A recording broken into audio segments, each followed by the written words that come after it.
Alright, so I joined what turned out to be the absolute worst team I've ever encountered. Seriously, you genuinely wouldn't believe the level of chaos and dysfunction that unfolded. From the very first day, it was a complete and utter disaster. A train wreck in slow motion. The team lead, bless their heart, let's just delicately say, they possessed a distinct lack of, well, essential leadership skills. Decisions were made impulsively, on a complete whim, without any consideration for long-term strategy, or even basic project management principles. Communication? It was practically non-existent. Information flowed about as freely as molasses in January.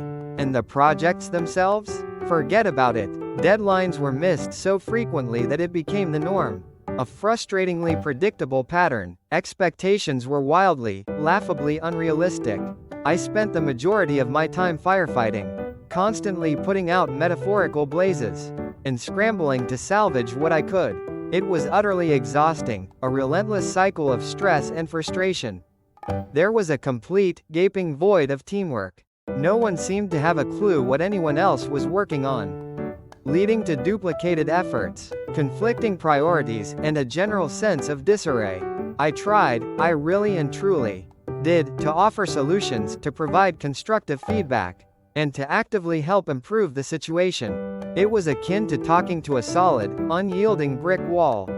My suggestions were met with blank stares or outright dismissals.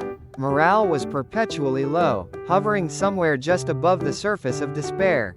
People were constantly complaining, venting their frustrations, and expressing a general sense of hopelessness. It felt as though everyone was just waiting for the opportunity to escape, to jump ship, and find some semblance of sanity elsewhere.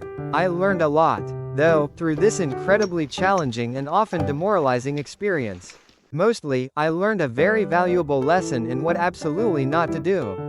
A crash course in the hallmarks of a truly dysfunctional team. It was a brutal, but ultimately educational, experience.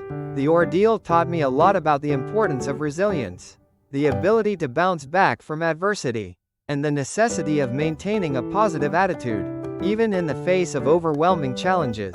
Eventually, after enduring the chaos for far too long, I made the decision to leave. Hands down, it was the single best decision I've ever made in my professional career. Now, I am incredibly fortunate to be on a truly great team. A team where collaboration, communication, and mutual respect are the cornerstones of our success. The difference is truly night and day. A stark and inspiring contrast to the utter dysfunction I previously endured.